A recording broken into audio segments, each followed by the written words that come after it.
kami anak-anakmu siap mendengarkan firman-Mu. Berbicara bagi kami semua kita yang siap mendengarkan firman Tuhan bersama-sama kita berkata, amin. Silakan Bapak Ibu boleh duduk kembali. Dan puji Tuhan, pagi hari ini kita boleh berada di dalam rumah Tuhan dengan tubuh yang sehat, dengan suasana hati yang baik, bahkan penyembahan yang baik di pagi hari ini. Baik, kita buka bersama-sama firman Tuhan terambil dari kitab Hakim-Hakim 16 ayat yang keempat. Hakim-Hakim 16 ayat yang keempat. Mari kita membaca bersama-sama. 1, 2, 3. Sesudah itu ia jatuh cinta kepada seorang wanita dari lembah Sorek, namanya Delila. Saudara, ayat ini yang menjadi penekanan adalah kata jatuh cinta. Jatuh itu sakit, tapi kalau jatuh cinta Sakit. Iya, jadi kata kuncinya adalah jatuh cinta. Simpson. Siapa yang nggak kenal seorang yang bernama Simpson? Mungkin saudara dari sejak sekolah minggu kita mendengar nama Simpson. Mungkin di gereja, di persekutuan, di FB kita sering membahas nama ini, saudara. Salah satu hakim di Israel yang menghebohkan dengan kekuatan yang dahsyat, kekuatan yang luar biasa. Ia sanggup mengalahkan ribuan tentara Filistin dengan kekuatannya. Tuhan memberikan kekuatan bagi Simpson, tetapi ternyata sekuat-kuatnya Simpson, sekuat-kuatnya hamba Tuhan, sekuat-kuatnya nasir Tuhan, sekuat-kuatnya abdi Tuhan, ternyata dia jatuh cinta, saudara. Nah, persoalannya ayat yang kita baca itu dia jatuh cinta kepada seorang wanita yang bernama Delilah. Siapa Delilah? Yang perlu saudara ketahui, Delilah bukan istri. Selama ini kita tahunya yang populer adalah istri Simpson mungkin Delilah, tapi Delilah bukan istri. Istri Simpson berasal dari Timna, gadis Filistin juga. Pada waktu itu Simpson hendak melamar gadis Timna, gak disebut namanya, saudara. Nah, kemudian dia minta ayah ibunya untuk mengikuti dia melamar gadis itu menjadi istrinya yang berasal dari Timna, kata firman Tuhan. Padahal ayah dan ibunya tidak setuju. Kenapa? Dia orang Filistin.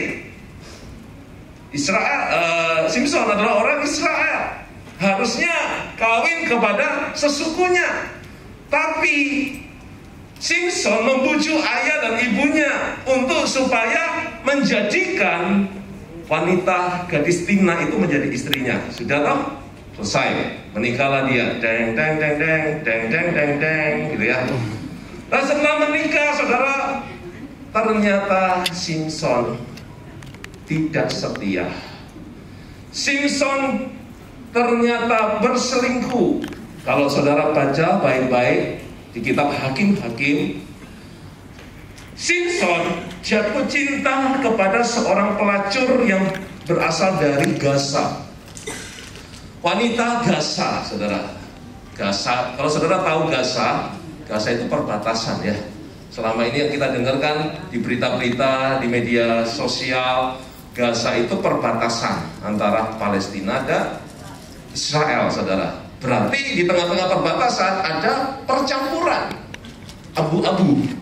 Nah, Simpson menghampiri seorang pelacur yang bernama, nggak disebut namanya, yang berasal dari Gaza, saudara. Itu yang pertama.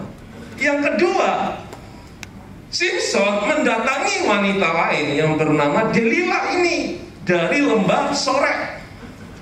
Jadi ada istri yang berasal dari Timna punya wanita lain yang bernama yang berasal dari Gaza, dan kemudian wanita yang kedua berasal dari lembah Sorek.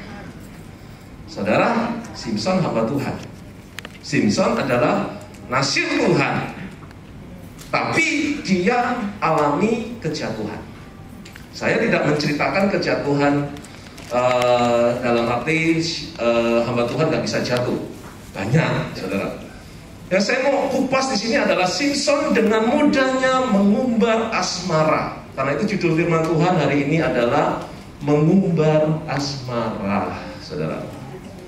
Dia punya istri, lalu punya dua gadis lain, dua wanita lain, menunjukkan ketidaksetiaan, menunjukkan dia adalah orang yang tidak punya komitmen. Itulah Simpson, saudara. Saya tidak sedang menggosipin Simpson. Ya, kayaknya kok kita sedang menceritakan jeleknya Simpson, saudara. Enggak, tetapi ini menjadi sebuah pengajaran bagi kita semua. Dia membuka cabang di mana-mana. Kalau buka gereja di mana-mana, oke. Nah, ini persoalannya, dia sudah punya istri, dia buka cabang di sini, dia buka cabang di sini, saudara. Dan kenyataan hari-hari ini ada banyak yang seperti ini, saudara. Nggak tahu, waktu saya baca firman Tuhan, mau khotbah apa, lalu Tuhan tunjukkan hakim-hakim ini, saudara.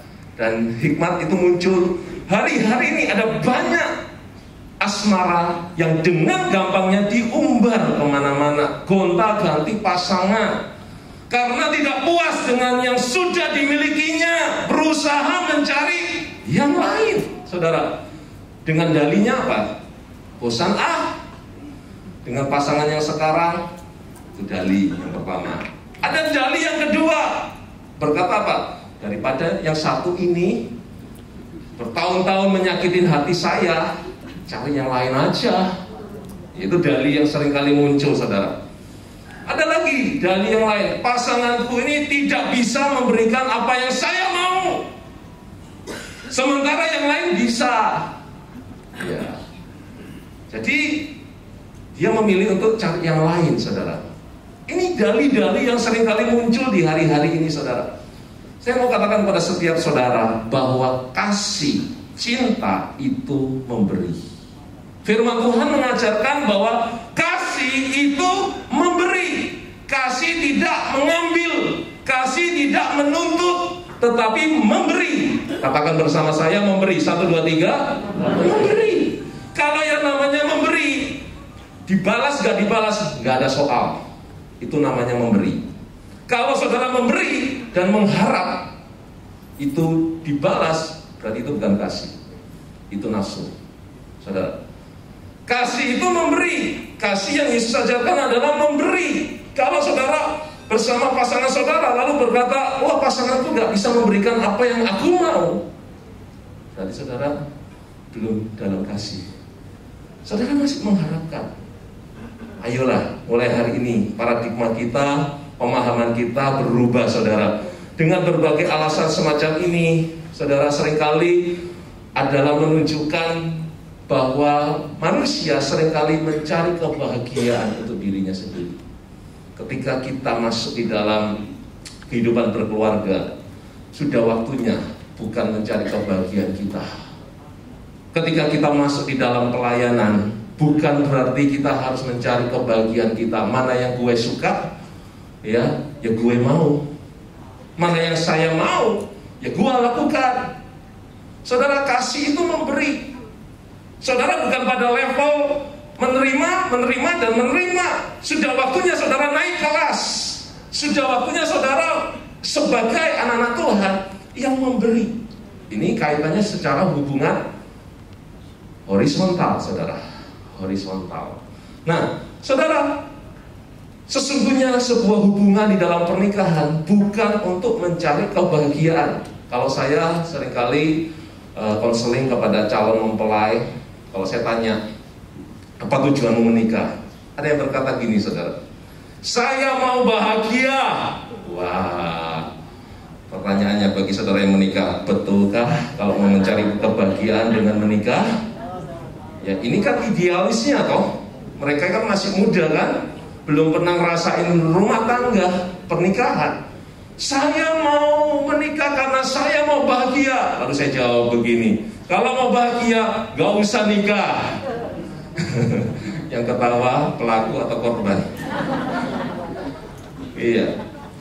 Sesungguhnya sebuah hubungan dalam pernikahan bukan mencari kebahagiaan diri sendiri, melainkan untuk membuat pasangan kita yang berbahagia, yang membuat anak-anak kita berbahagia, membuat orang yang kita layani berbahagia. Itu loh maksudnya. Level kita bukan level menerima. Banyak yang ditemukan bahwa pasangan cerai, pisah, alasan apa? Enggak bahagia, saudara. Enggak bahagia, saudara. Bahagia itu bonus. Tapi yang kita lakukan, porsi kita adalah bagaimana kita mengasihi, bagaimana kita memberi. Kasih itu memberi, saudara. Nah, Maleakhi 2 ayat 15 dikatakan demikian. Dan dia tidak hanya menjadikan laki-laki saja, melainkan juga perempuan. Sebab bagaimanakah satu orang saja dapat mengupayakan keturunan Elohim? Jadi agar kamu terpelihara dalam rohmu, Janganlah berlaku tidak setia terhadap istri masa mudamu.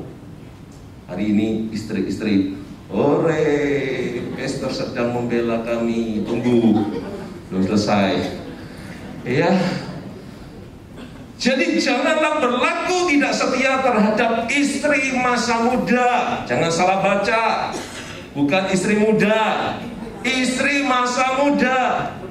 Ayat ini memang diberlakukan kepada para pria, para suami, menjadikan gak mungkin satu pria satu wanita jalan masing-masing dan menghasilkan keturunan. Gak mungkin. Yang ada adalah dua harus menjadi satu. Dia diberkati, dia menghasilkan keturunan dari Elohim. Ini maksud ayat ini. Dan terpelihara di dalam rohmu dan tetap setia pada istri masa muda. Apa maksud istri masa muda? Istri yang sekarang, istri yang dari sejak awal kita menikah sampai sekarang. Itu yang dimaksud. Bukan cari yang baru, yang mudah. Salah. Ayo kita lihat sekarang nasihat untuk para istri. Ini nasihat untuk para suami. Amsal 3 ayat yang ketiga dikatakan, biarlah kebaikan dan kesetiaan tidak meninggalkanmu. Kalungkanlah itu pada lehermu, tuliskanlah itu pada loh hatimu. Saudara, pada umumnya yang suka pakai kalung itu wanita. Walaupun saya pernah menjumpai para pria pakai kalung juga. Ada yang model rantai anjing juga ada.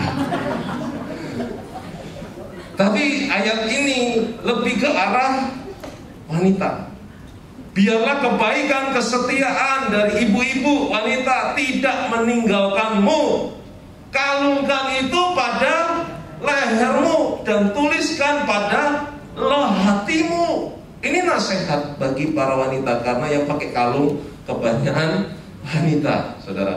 Dan juga ayat ini juga bisa berlaku untuk gender pria juga, maskulin, saudara. Nah, tapi lebih ke arah kepada wanita.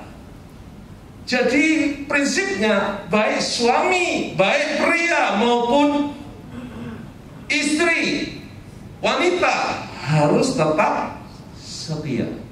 Simpson ini menggambarkan contoh ketidaksetiaan. Dan hal ini bukan hanya kaitannya secara hubungan horizontal. Yang saya mau beritakan pada pagi hari ini adalah kaitan kita dengan Tuhan secara vertikal. Bagaimana saya, saudara, dengan Tuhan, hubungan saudara hari-hari ini dengan Yesus. Ini yang penting.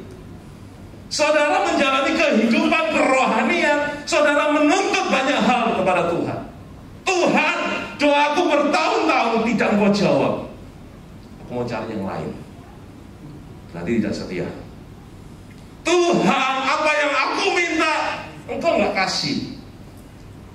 Cari yang lain. Apakah begitu? Tuhan Yesus mau saya, saudara, hari ini setia, selama-lamanya tetap setia. Katakan amin. Kasih tahu kanan kiri saudara, tetaplah setia. Haleluya. Setia kepada rumah Tuhan, setia kepada Tuhan, setia kepada keluargamu, setia kepada anak-anakmu, setia kepada orang tuamu, setia di tempat kerjamu. Ini yang Tuhan mau, saudara. Tidak mengumbar asmara. Kata lain mengumbar asmara itu TP, tebar pesona. Tidak tebar pesona. Saudara kalau lihat gambar tadi itu, yang tahu pasti senyum-senyum. Iya, nah ini, yang tahu pasti senyum-senyum. Kalau yang nggak tahu ya sudahlah. Ya, yang rajin nonton drakor itu tahu ceritanya ini. Ya, ini gambaran pria dengan dua wanita, saudara. Mengumbar asmara, saudara. Nah, ayo kita belajar pagi hari ini. Apa sih akibat seseorang yang mengumbar asmara? Sekali lagi, apa yang saya sampaikan bukan hanya kaitannya secara horizontal, tetapi hubungan kita dengan Kristus. Saya, saudara, dengan Tuhan.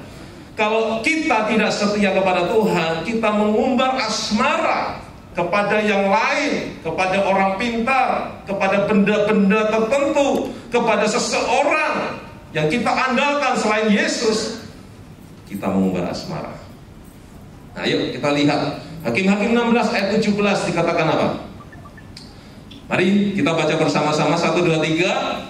Maka Simson menceritakan kepadanya segala isi hatinya dan berkata kepadanya, pisau cukur tidak pernah mengenai kepalaku, karena aku ini seorang Nasir Elohim. Sejak dari kandungan ibuku, jika kepalaku dicukur, maka kekuatanku akan lenyap dariku, dan aku akan menjadi lemah dan menjadi sama seperti orang-orang lain. Saudara, pernah dengar ya cerita ini? Bagaimana waktu itu Delila membujuk Simson untuk mengungkapkan apa yang menjadi kekuatan dan kelemahan Simson. Simson, kata si Delila, gimana caranya supaya tahu di mana letak kekuatanmu? Simson mengalihkan kepada yang lain. Oh, kalau saya diikat dengan tali, ya saya gak berdaya. Ternyata si Delila kena prank, ya ternyata bisa. Wah, kenapa kamu tipu saya?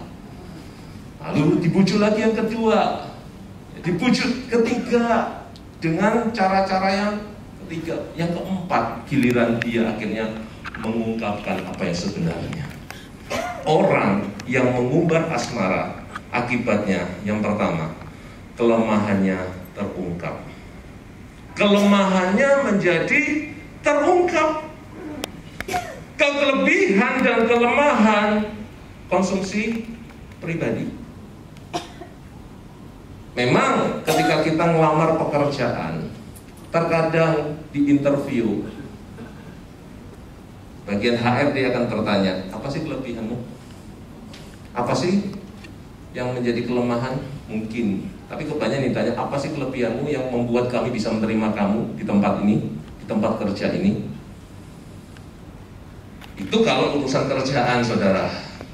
Tapi masalah pribadi, masalah kelemahan, kekurangan Simson, seharusnya tidak boleh diceritakan. Karena dari sejak semula Tuhan sudah mengingatkan kepada orang tuanya mengenai hal itu, tidak boleh diberitahu kepada yang lain, diceritakan kepada yang lain. Akhirnya dia menceritakan, oh ternyata kalau rambutku dicukur, itu kelemahanku hilang. Yang ternyata menjadi hasilnya apa, saudara? Simson benar-benar lemah. Dia memberitahukan yang sebenarnya. Dia ditangkap Filistin, dan bukan hanya itu, matanya dibuat buta. Mata Simson dibuat buta. Kepada orang yang baru dikenal tidak boleh menceritakan kelemahan, kelebihan. Kepada orang yang baru dikenal tidak boleh sembarang mengucap segala sesuatu. Hati-hati gunakan mulutmu. Nah, ini saudara, terkadang kita dengan mudah menceritakan. Terkadang kita dengan mudah memberitahukan kepada orang-orang yang ya kita kadang-kadang anggap percaya, ternyata dia musuh di dalam selimut. Layaknya seperti Delila, dia tidak benar-benar cinta kepada Simson, tetapi dia dipakai oleh orang Filistin untuk menangkap Simson, untuk mencari kelemahan Simson. Karena Simson adalah sosok hamba Tuhan yang dengan mudahnya mengumbar asmara, akhirnya menjadi bumerang bagi dirinya. Saudara, kaitannya hubungan kita dengan Kristus bagaimana, saudara? Memang Tuhan tahu segala sesuatunya. Yesus tahu kedalaman hati kita. Dia tahu Tetapi Tuhan tidak mau kita menceritakan, kaitannya adalah bukan berarti kita nggak memberitakan Injil, bukan. Tetapi ada hal-hal prinsip dalam kaitan pribadi kita dengan Tuhan. Maksudnya gini, karena itu firman Tuhan mengingatkan kepada kita, kalau engkau berdoa, masuklah ke kamarmu, kuncilah pintu. Ini berbicara tentang sebuah hubungan privasi, layaknya suami istri. Nah saudara, kita perlu keintiman dengan Tuhan. Saya dan saudara perlu keintiman dengan Yesus. Tanpa keintiman dengan Yesus, kita akan terkecoh dengan yang lain. Pandangan kita akan teralihkan kepada yang lain. Kita teralihkan dengan pekerjaan kita, teralihkan dengan hobi kita, teralihkan dengan apapun yang menjadi kesenangan kita. Tetapi Tuhan mau kita fokus kepada Kristus. Tuhan mau kita setia kepada Yesus. Itu yang pertama. Akibat seorang yang mengumbar asmara, kelemahannya menjadi terungkap. Yang kedua sekarang, di Hakim-Hakim 16 ayat 18 dikatakan apa? Delila melihat bahwa ia menceritakan segala isi hatinya kepadanya. Lalu Delila menyuruh memanggil para pemimpin orang Filistin dengan mengatakan, datanglah kemari sekali ini, karena Simson telah menceritakan segala isi hatinya. Itu tadi poin pertama. Lalu pemimpin orang Filistin itu datang kepadanya sambil membawa uang perak, saudara. Jadi ternyata Delila adalah wanita bayaran. Pikirannya duit, hatinya duit, bukan cinta. Saya mau katakan kepada saudara, istri pertama, suami pertama, dia yang terbaik. Istri kedua, saudara jawab sendiri. Suami kedua, saudara jawab sendiri. Belum tentu. Bisa saja pikirannya adalah bukan kasih lagi, layaknya Delila.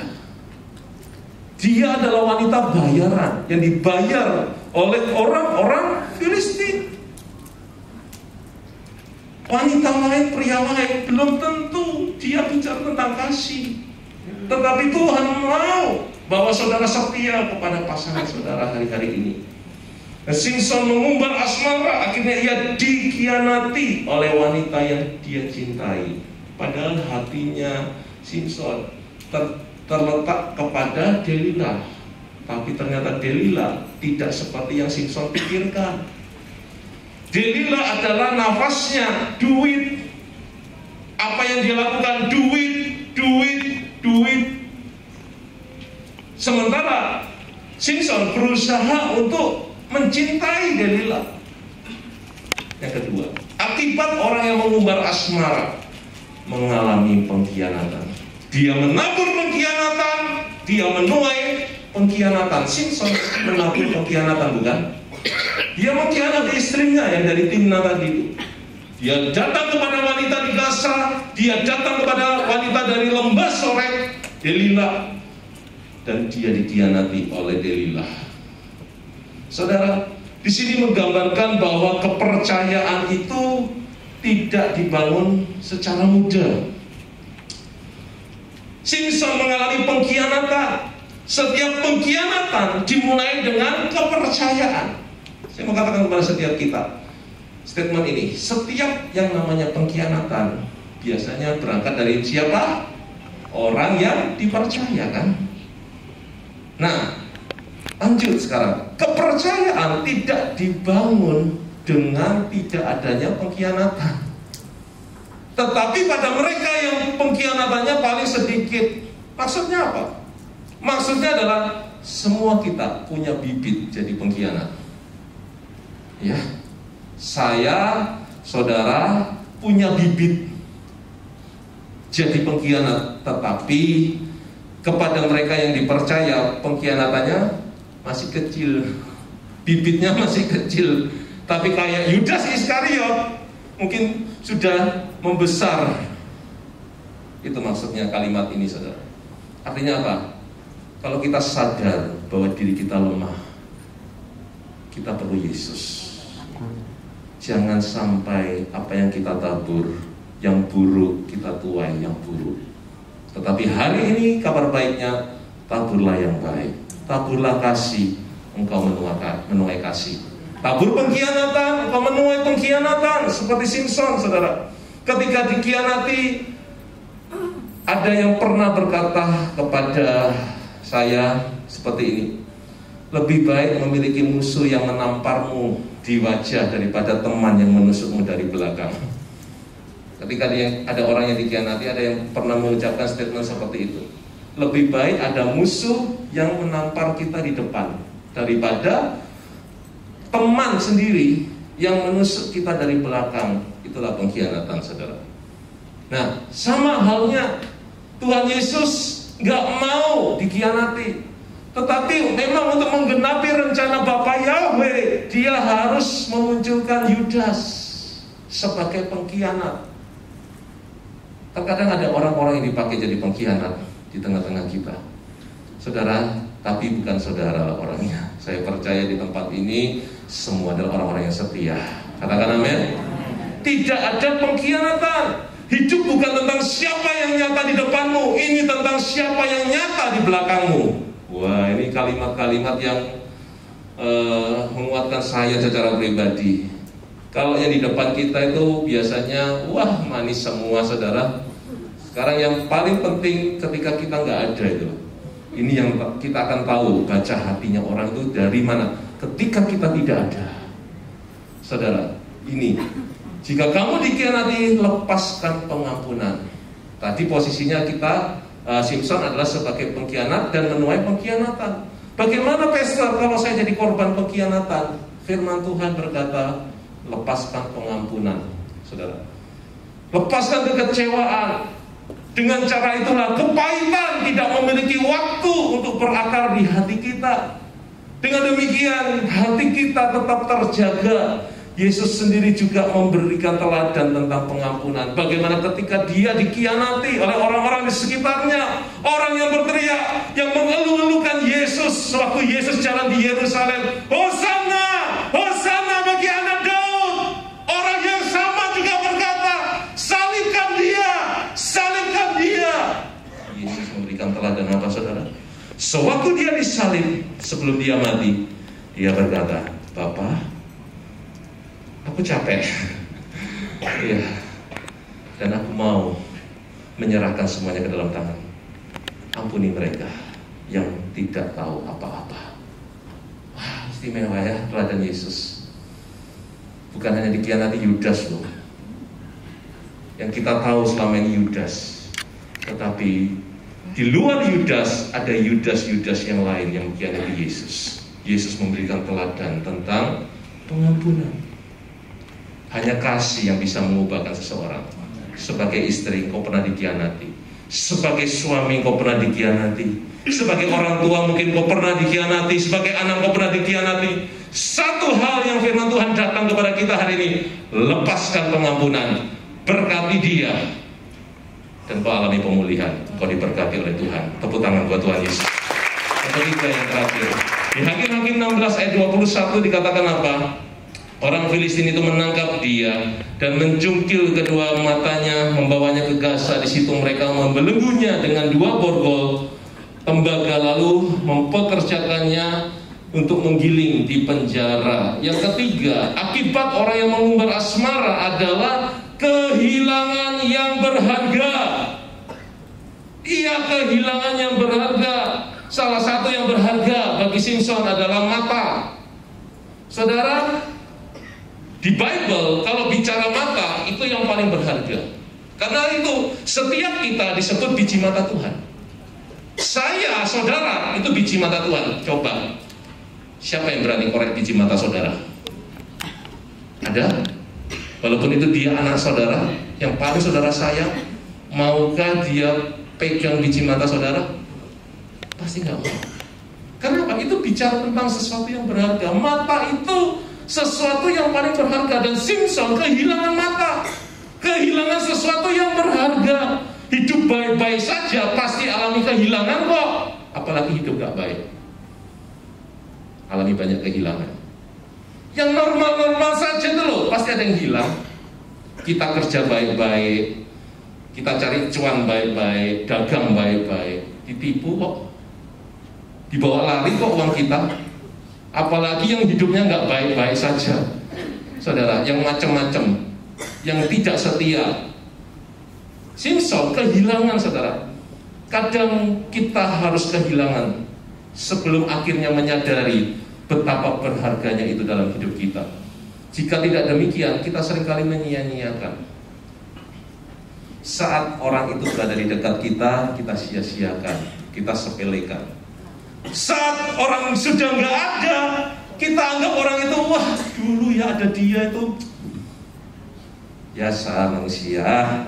Saat ada orangnya masih hidup, ceritanya baik, jelek semua. Kalau orangnya masih hidup, jelek semua, saudara. Orangnya mati, baik semua. Coba buktikan. Di sini ada tim Lazarus. Sebentar lagi mereka akan tampil ke depan mempersembahkan pujian bagi kita, saudara. Nah, kalau di rumah duka ceritanya selalu baik. Nggak mungkin toh keluarganya bersaksi. Dulu waktu ada mama, saya selalu dimasakkan, masak mama paling enak gitu kan. Coba ada nggak yang bersaksi jelek-jeleknya mama, jelek-jeleknya papa yang sedang dipanggil Tuhan? Nggak ada, saudara. Itulah manusia, saudara. Nah, karena itu, saudara, yang paling penting adalah hidup kita ini, hati kita kepada Kristus. Amin. Serahkan semuanya kepada Yesus. Tetaplah setia dengan apa yang Tuhan sudah berikan kepada kita. Kalau hari ini kau dipercayakan pelayanan ini, tetaplah setia. Kalau engkau dipercayakan dengan pekerjaan ini, tetaplah setia. Kalau engkau sudah dipercayakan keluarga ini yang sekarang, tetaplah setia. Karena ketidaksetiaan akibatnya yang pertama, kelemahan terungkap. Yang kedua, mengalami pengkhianatan. Yang ketiga, kehilangan yang berharga. Dan Tuhan tidak mau saudara alami yang ini.